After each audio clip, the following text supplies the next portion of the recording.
Magandang hapon aming mag-aaral. Magandang hapon po, mga guro. Panatilihin munang nakatayo para sa ating panalangin ngayon. Sa ngalan ng Ama, ng Anak, ng Espiritu Santo. Amen. Ama namin, Sumasalangit ka, sambahin ang ngalan mo. Magbasa amin ang ngalan mo. Sundin ang loob mo dito sa lupa at hanalang sa langit. Bigyan mo kami ng buhay sa araw-araw. Pagkawarin mo kami sa aming mga kasalanan. Gaya ng pagkatawad namin sa mga kasalanan sa amin. At huwag mo kami pagkasunod sa mga suso. At iadyan mo kami sa lahat ng masasama. Amen. Sa Ama, ng Anak, ng Espiritu Santo. Amen. bago kayo magsiupo, pakialis po ng mga linya ng inuupuan at pakipulot ng mga basura ng mga paligid dito.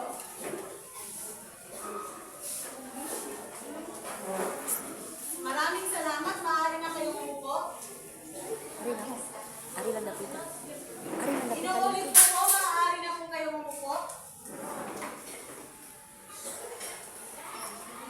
Bago ang lahat, hayaan niyo muna kami ipakilala ang aming mga sarili. Ako nga pala si Binibining Shani, pero pwede niyo ko tawagin Binibining Hal. Ako naman si Binibining Irish dapat paano na ako tawagin Binibining Kyle. At ako naman si Binibining Ariel Sorella at pwede niyo akong tawaging Binibining Sorella. At ako naman si Binibining Marina. At kami ang inyong guro ngayong na ito. maaari ko bang malaman kung sino ang lumiban sa klase? Si Diodos. Para malaman ko kung sino ang lumiban sa klase, tatawagin ko kayo isa-isa. Pero ang sasabihin niyo lamang ang inyong paboritong titik o letra. Kagaya ko, halimbawa, ang paborito kong titik o letra ay letra S.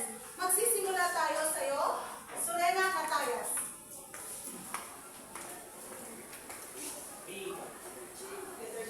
Okay? Marvin Maambong.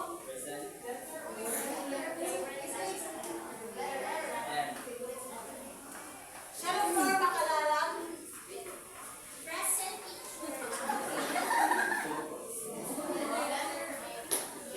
Jenny Madrigal. R. Marianel Mag-aso. L. Hazel Marcosque. Melody Martel. M. Brianna Milgar. I. Princess Montecillo. Catherine Montes. Juris Ann Moralias. Adonis Noya. Kate Obenza. Maxine James Pacquiao. Christine Padilla. James Carlo Matitas. Of course, letter A. Tisha Jane Panituhan. Julia Patricia Piolos. Elton Green Poledo. Elsie Proveda. Irene Puentinegra. Imchin Pulgade. Angelo John Raffles. Wala dito si Angelo. Christine Zenny Ranes. Crystal Ripoilo. Jessamine Sabanal. Ernst Clement Salvador.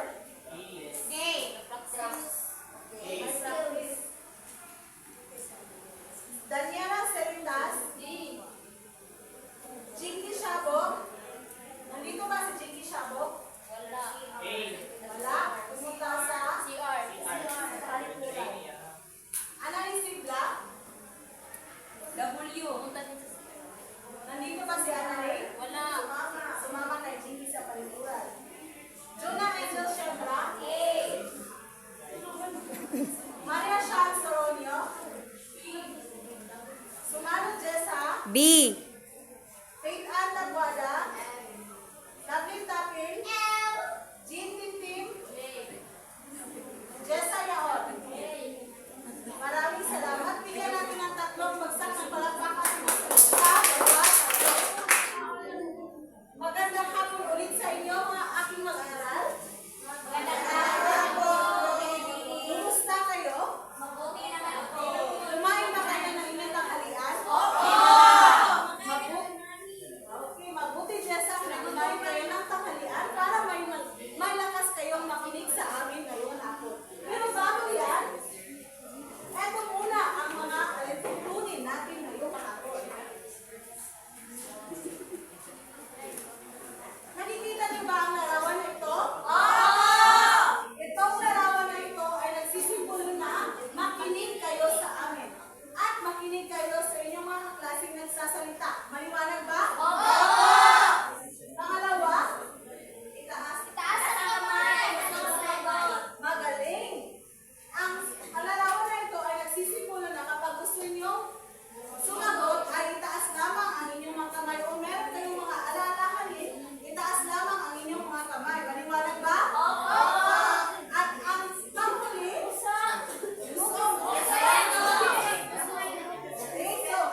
Ginagamit.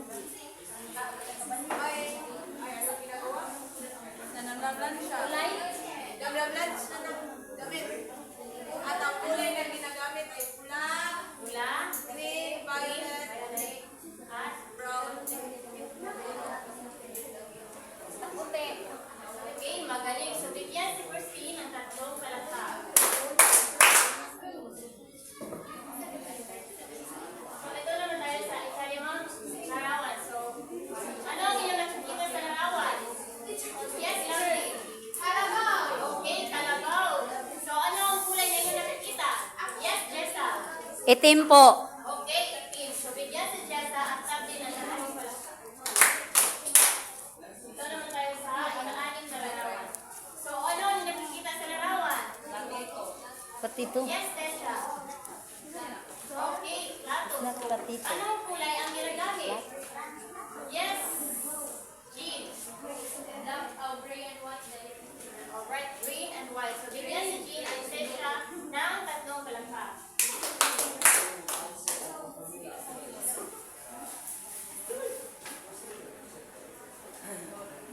So, sino sa tingin nyo ang babae ito? Yes, Patrick. Okay. Si Nanay. So, ano sa tingin nyo ang larawan na ito? Ano sa Sisiw. Yes, Tessa. Okay, sisiw. Okay, ano sa tingin nyo ang larawan na ito? Yes, Tessa. Okay, kalabaw, tama. So, ito naman tayo sa So, sino sa tingin nyo ang tao na ito? Yes, Jessa. Bruno. Okay, si Bruno. Tama. Mars. Ano sa tingin nyo ang larawan na ito? Yes, Doris. Okay, tama, Janela. At ano sa tingin nyo ang larawan na ito? Yes, Jinky. Okay, tama, Plato.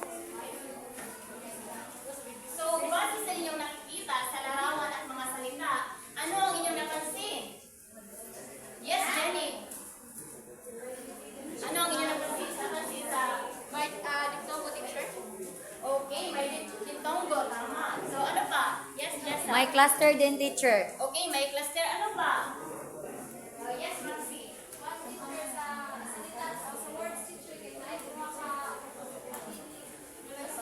Okay.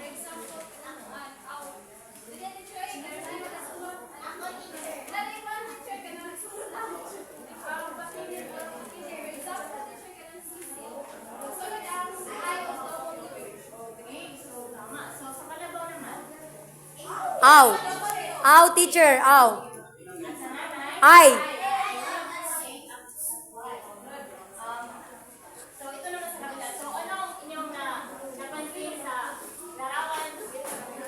So, ano ang inyong napansin sa mga salita? Yes, Doris.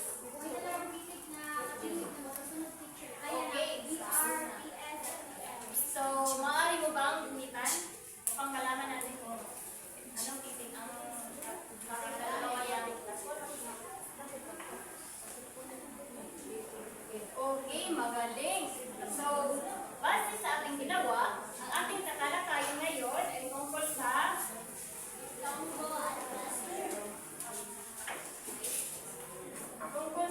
diptongo at cluster. Sa pagtatapos ng sesyon ngayon, sana kayo ay tukoy ang mga salitang may diptongo at cluster. Ipakita ang pag-unawa sa diptongo at cluster at magdadalo ang karagahan ng diptongo at cluster. So, pagkatapos nyo marinig ang salitang diptongo, ano ang inyong maiisip? Yes, Shelo. Ang mga diptongo sa Pilipino ay aw, iw, ay, a, oy, uy. So, ang diptongo ay, ang alimbang patinig ay sinusundan ng malapatili na Y, O, and W. For example, halimbawa teacher, kanina sisiw. So, ang sisiw may iyo sa last Huli. So, ang patinig na I ay sinusundan ng malapatinig na W. So, tinatawag itong diphthong U. So, sino ang makapagbigay ng dalawang malapatinig na titik? Okay, ano ang dalawang malapatinig na titik? Sa sinabi ni Sally. Malapatinig na titik. Sa sinabi ni Shallow na W-O-Y. W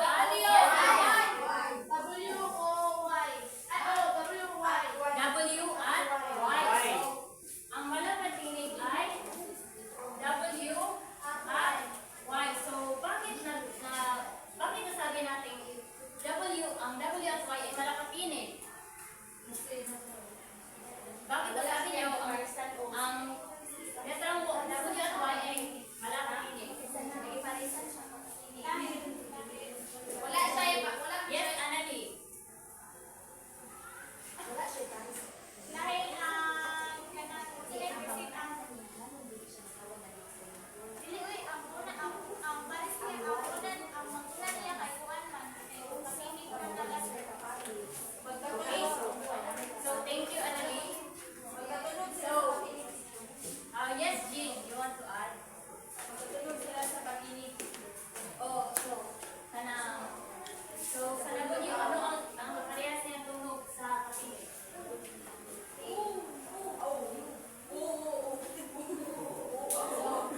So, halimbawa, ang salitang wala. So, basahin niyo.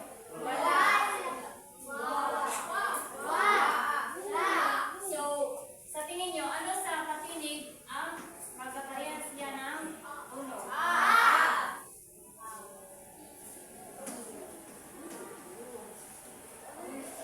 Yes, anyway.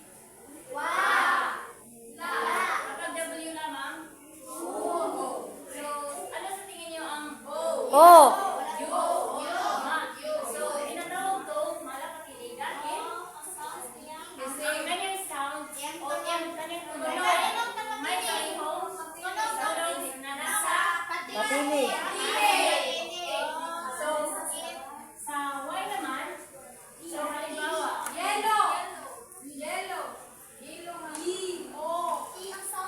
so, basahin niyo. May. So, kung Y lamang, E. okay, so sa tingin niyo, ano sa letra ng patinig ang kaparehas na to? E. So, ito. So, naintindihan niyo ba kung bakit tinatawag yung malapatinig ang dalawang titik? Opo. Okay, so, basta, kapag sinabi natin diphthongo, ang diphthongo ay ang tunog na nabubuo sa pagsasama ng aliman sa limang patinig ng A, I, I, U, O at mga malapatinig na W, O, Y. So, ang aw, I, U, I, oy, O, oy sa isang pantig ng salita. So, meaning, matatawag natin yung diphthongo kapag nagsasama sa isang salita. Pantig. So, mga halimbawa, bughaw. So, saan titik ang Aw. diphthongo? Aw. Bakit nasabi niyo diphthongo yung aw? Dahil ang patinig ay sinusundan ng Katinig. saan titik ang malapatinig dito? Ang W. Okay, tama, W. So, dito naman, sino ang gustong gumuhit ng diphthongo? Okay, yes, Daniela.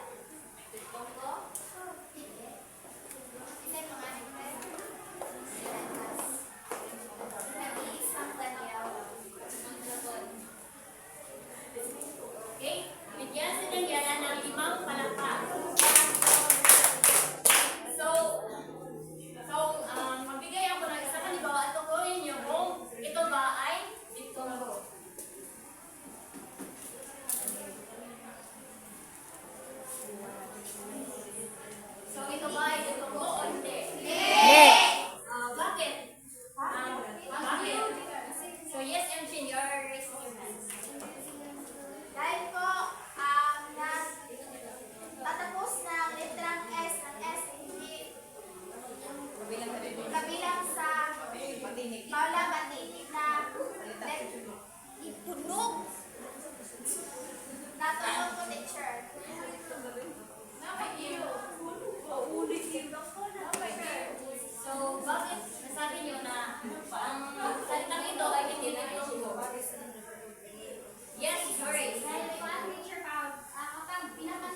Ang mga cluster ay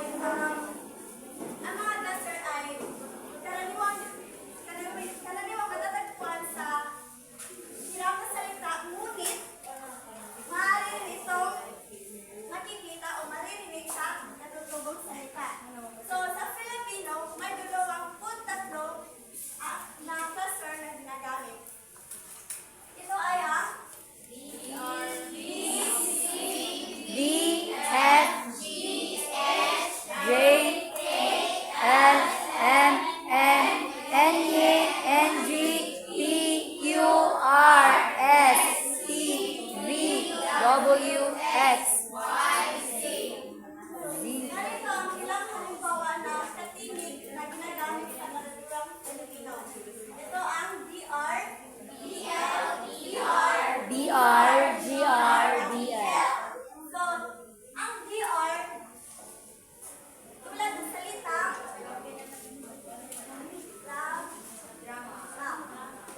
dito natin matatagpuan ang cluster na magkasunod sa isang sa PL naman ay lalo.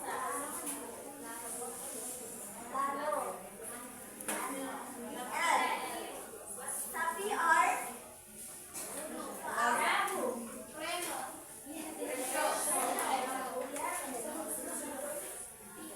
sa BR naman ay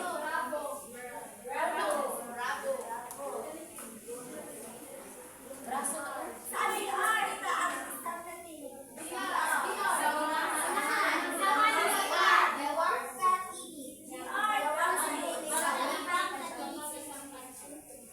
Sa GR naman,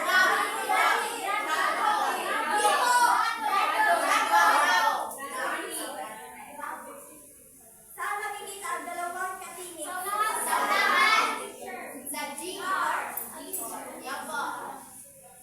Sa BM naman, bibigay ng halimbawa.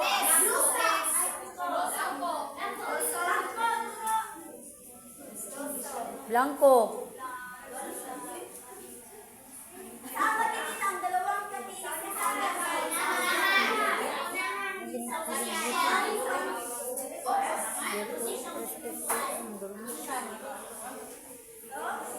Double S na. Kasi sa mga nakita ng mga letra, ito ay nabibilang sa Hello! Hi! Hello! Ngayon, tatalakayin naman natin ang mga halimbawa ng mga klase na nasa unahan, gitna, at hulihan. Pero, magtatalakay muna tayo ngayon sa unahan na kambal na tinig o klase. Sa halimbawa na ito, gripo. Ang gripo ay may dalawang kantig sa isang salita. Okay. So kapag gagamitin natin ang gripo sa pangungusay, pakibasa, Faith.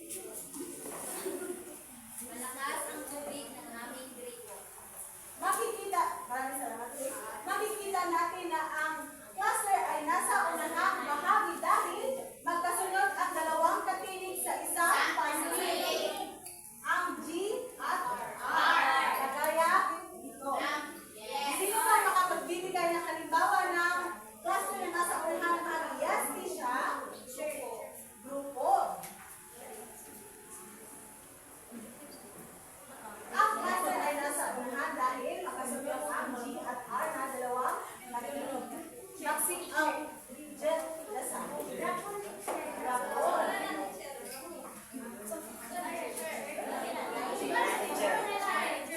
Bakit ano? Yes, Hazel? Preno. Magaling. Shelo. Klase. Magaling. Klase. Jessa? Blanco, teacher. Blanco. Yes. Magaling. Grapes. Magaling. Bigyan Ubas. natin sila ng tatlong palakpak. Isa, dalawa, tatlo. Kaya nakikita natin na ang klase ay nasa unahan dahil nakasunod ang mga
So, pangalawang halimbawa ay sinuot ni tatay ang aking sombrero.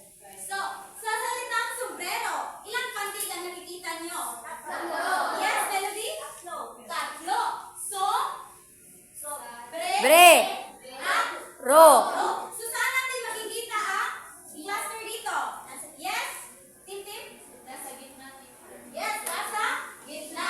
So, sino pang makapagbibigay sa akin na halimbawa ng gitna na cluster? Yes, Maria Del? Saranggola. Saranggola. So, ang saranggola, ilang pantig ang nasa sa saranggola? Tatlo, teacher. Tatlo, very good. So, saan naman dito ang cluster? Nasa gitna, teacher, ang NJ. Okay, very good. So ngayon, nadako naman tayo sa huling kambal sa tinik o cluster. Halimbawa, binigyan ako ng cake sa aking kaarawan. So ang ating salitang gagamitin ay Cake. cake. So ang cake ay may ilang parte? Isa. Isa. Isa. Pi. Isa. So saan natin makikita ang huling kambal sa tinik o cluster? Yes, isa. Yes, nasa ulita. Another example is, ang kapatid ni Lavin ay isang nurse. So, ang nurse, ang salitang nurse ay may ilang pati? Isa. Okay, isa. So, saan natin makikita ang huli? Uli. Sa huli. Anong letra? Yes, Lisa? Yes, R at S. So, sino pa makapagbibigay sa akin ng halimbawa ng huling kambal sa tinig? Teacher. Yes, Maxine? Heart. Heart? RD. Heart. So, ang card ay may ilang pati? Isa. Saan natin makikita ang cluster dito? Sa huli. Sa huli. Okay, very good. So, may mga katanungan pa ba kayo? Wala na. Kung wala kayong katanungan, meron akong hinihanda sa iyo ng mga tanong. So, handa na ba kayo? Oo! So, ano ang diptongo at cluster? Again, ano ang diptongo at cluster? Ha?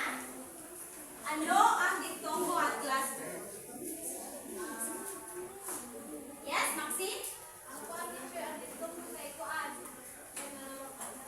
Sa isa ka salita, teacher, kay ang patinig is nandun dito ng wala patinig, which is, for example, aliw. From the word aliw, kinadra ang, which ang I, which is ang patinig, then susundan siya, W, which is, na siya, wala patinig. Then ang cluster kay, kuan siya, teacher, ito ay, mayroong kambal patinig sa isang salita. For example, kung ang group, which is, G and R. Okay, magaling. Bigyan natin ng tatlong palakpak si Maxine. Isa, dalawa, tatlo. So, sa salitang tsinelas, isa ba itong halimbawa ng cluster o diptongo? Yes. Yes, Annalie. Teacher, itong halimbawa ng cluster. Sapagkat, gaya na sinasabi ni Maxine, ito ay may dalawang kambal katingin sa isang salita, which is the T and the S. Okay, magaling. So, ano-ano ang mga halimbawa ng diptongo? Teacher. Yes, Chelo. Isa sa halimbawa ng diptongo is giliw. Giliw. Sino pa makapagbibigay? Yes. Bahay. Bahay. Buhay. Faith. Sayaw. Sayaw. Catherine. Baliw. Baliw. Chesa. Buhay. Buhay. Tintin. Sisiw. Sisiw. Hazel. Araw. Araw. Patay. Araw. Okay, very good. Yes, Melody. Away. Away. Zenny. Aliw. Aliw. Marilyn. Galaw. Okay, so, nakikita ko na meron talaga kayong natutunan sa ating aralin ngayon. So, Kung nakikita niyo ako, pumalakpak ng isa. Kung narinig niyo ako, pumalakpak ng dalawa. Ngayon, gusto niyo pa bang mag-enjoy at sumaya?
Ah.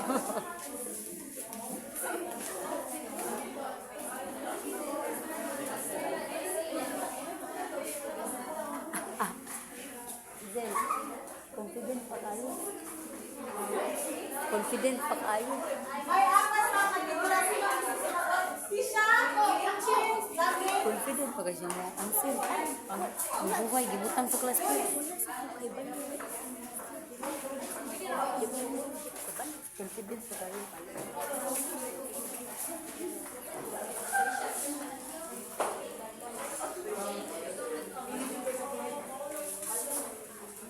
Maraming salamat sa inyo. Bigyan natin sila ng tatlong bagsak ng barangka sa dalawa. Ngayon, ating titignan kung nailagay ba nila sa tamang kategorya ang mga salita. Magsisimula tayo sa diptongo. Ang ilaw ba ay isang diptongo? Magaling. Ang kasoy ba ay parte ng diptongo? Magaling. Ang buhay ba ay parte din ng diptongo? Ang bansa ay parte din ba ng diptongo? Ang kalabaw ba ay parte ng diptongo? Ang bitiw ba ay parte rin? Ang itatol ay parte rin ba? Ang daloy ay parte rin? Ang lite ay parte rin ba? Ang lite ay Bilang sa class sa Diptongo. Dahil sa I. Bakit parte ka sa ilong dahil I. patinig at malapatinig ay nagkasunod. Yes, tama, Julie. Ang I at ang Y. Y. Tama. Tama, ang lady ay pati na. Diptongo.